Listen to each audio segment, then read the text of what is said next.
Hey friend, in this video, we're going to be talking about how mindless watercolor can improve your paintings. A lot of you who are here, you're obviously on YouTube, so you're tutorial junkies. I see you. You want to learn the next thing, you want to paint that landscape or that tree thing or that flower painting or whatever, and all of that is super good and helpful. However, depending on the skill level you're at, if you're just isolating yourself and only focusing on practice through tutorials, you're not able to learn the full alphabet or the full spectrum of techniques that goes into individual paintings like landscapes. So what I mean by that is, if I were to teach you language, how to speak the language of English, and just give you the letter E and all the different sounds that go with the letter E, and sometimes you say E versus or whatever, you wouldn't have any idea or clue how to put those letters together or all the other letters of the alphabet to make an actual word with the letter E. You just know the letter E and what it sounds like. So same thing with isolating individual tutorials like a sailboat painting or a flower, this particular flower painting. It's very helpful in helping you learn that one thing, but there's a whole alphabet of skills and technique that goes into those individual paintings that can be achieved and learned by doing really mindless things like doing washes or doing simple strokes back and forth like you're painting waves, or even doing basic bubble paintings and circles.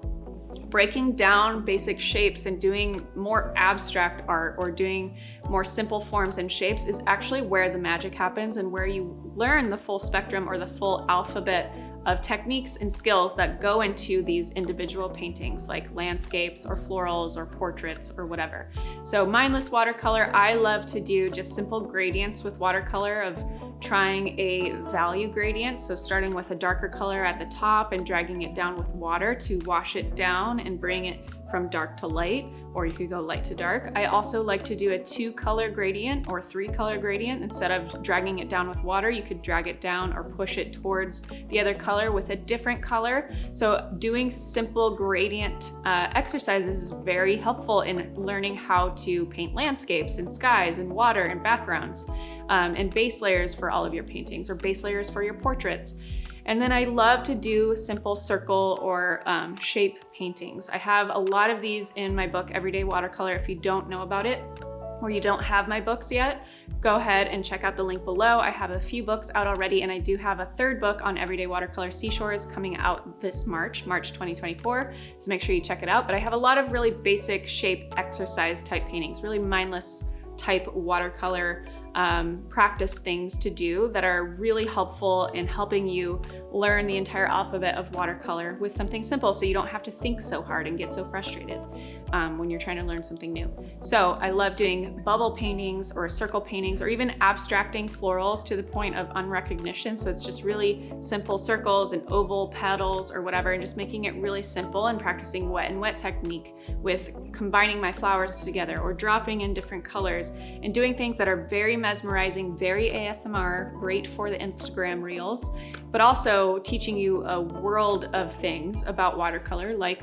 the different techniques, wet and wet technique versus wet and dry. What happens if I sprinkle some salt in on this color? What happens if I punch in this different color on top of this color or with more water, etc. Try an exercise where you paint a sky background with a dark blue or a light blue or whatever blue color you want to do, and use a paper towel and just crinkle it up and lift that color up to paint some simple clouds.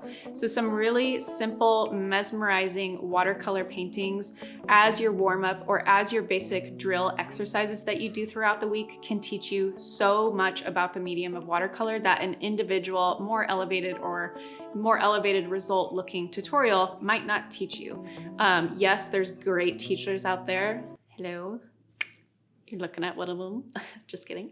But sometimes a tutorial is too overwhelming, or it doesn't isolate the specific techniques you would need in order to build up the skills to work to that tutorial. So I highly recommend going back to the basics, doing the more mesmerizing watercolor things, like I mentioned with the gradients, the circles, the abstract forms, etc. Check out my book, Everyday Watercolor. Also, check out my free 40-page ebook called The Complete Beginner's Guide to Watercolor. We'll link to it below as well. And I also have obviously tons of videos here on this platform on YouTube that are free. I have a 2-hour basically free watercolor workshop called The Complete Beginner's Guide to Watercolor.